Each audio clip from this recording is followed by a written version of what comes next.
Brokers. Regulated or unregulated? Despite the FX market being the largest financial market in the world, it remains largely unregulated. You're free to trade FX with either regulated or non-regulated brokers. This is your choice. But we would strongly suggest you trade with a regulated broker whenever possible. Also, most countries have their own regulation authorities that often impose quite different rules on their brokers, some of which are very lax and others that are extremely strict. The strongest regulators in the world are USA, NFA, National Futures Association, CFTC, Commodities Future Trading Commission, and FINRA, Financial Institution Regulatory Authority. UK, FCA, Financial Conduct Authority. Australia, ASIC, Australian Securities and Investments Commission. Yes, there are many others that are in countries like Cyprus and Belize, but these are generally less stringent, although they are getting a lot better recently.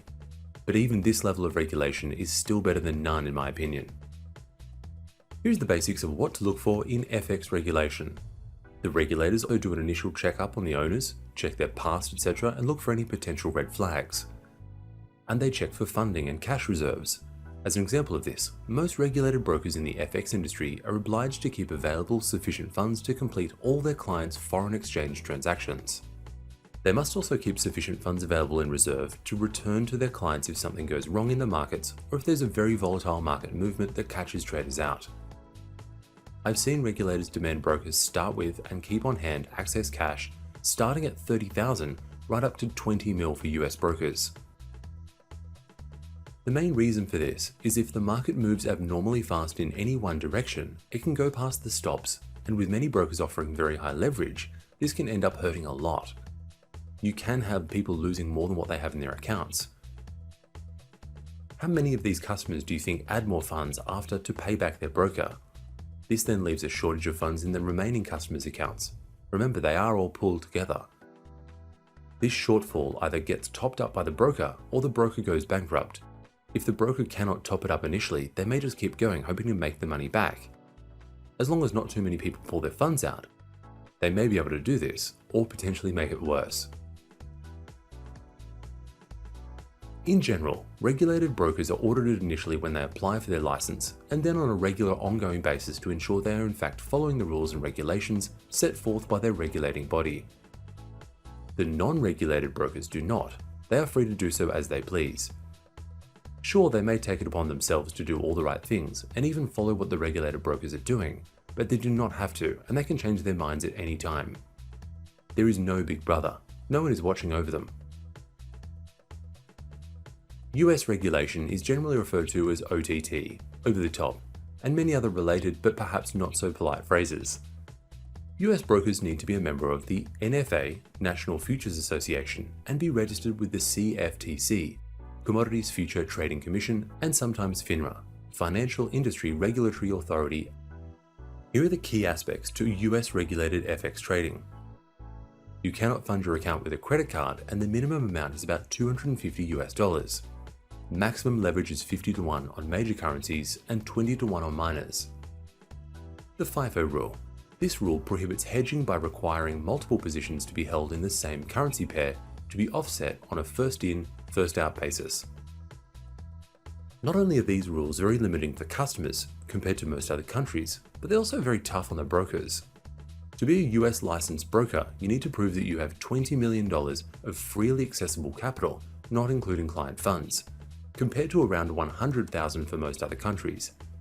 And the reporting and filing is also equally as extreme. So this reduces the amount of brokers for US citizens to choose from, which in turn limits the competition and options benefits for US customers.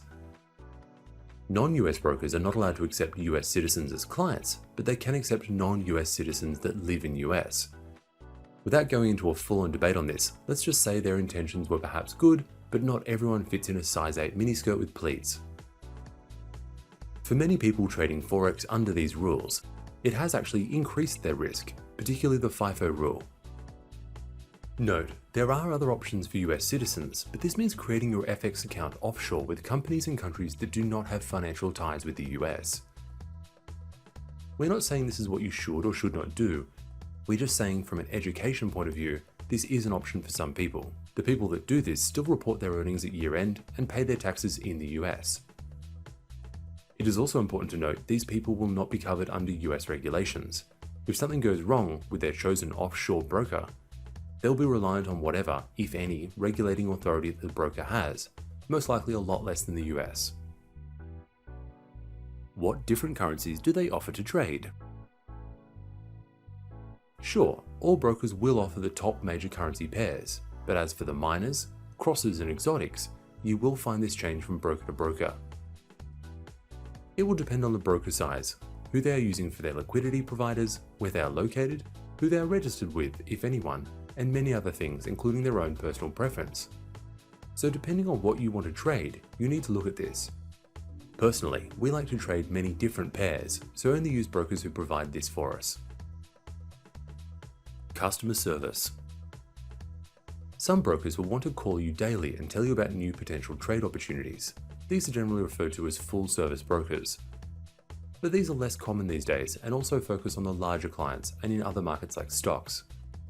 Obviously, this kind of service comes at a cost to the broker, so your fees will be higher to cover this. And then you will have other brokers that have not provided a contact phone number nor live chat support, and the emails will generally get answered, but not before 24 hours and generally not accurately. But they quite often have lower fees, but not always. There are still a few cowboys out there. And then you get the majority of the FX brokers that fit somewhere in the middle. They either offer phone support if we need it, or live chat, and ideally 24 hours a day, 6 days a week, basically whenever the markets are open. So you need to look at your trading and experience, then ask yourself, what kind of support do I need? Base account currency. Most brokers offer the option to have your brokerage account based in a few different currencies. US dollar is the most popular, but many also provide the option for having it in euros, pound, or Australian dollar, for example, as some now even offer it in Bitcoin. Quite often people will use their local currency if it is available. Makes it easier for them to see their P&L. It reduces the potential currency risk between your local currency and brokerage currency and will reduce the fees for deposits and withdrawals. No additional exchange fee. Say you live in Australia, for example, but have your brokerage account in US dollars. After a month you will have made $500 US, but in that time the Australian dollar has weakened against the US dollar, so when you go to pull your profit out, there is none, because the loss in Australian dollar US dollar rate was more than your overall profits. This is generally not such an issue with smaller accounts, but as they grow this is something you need to think about.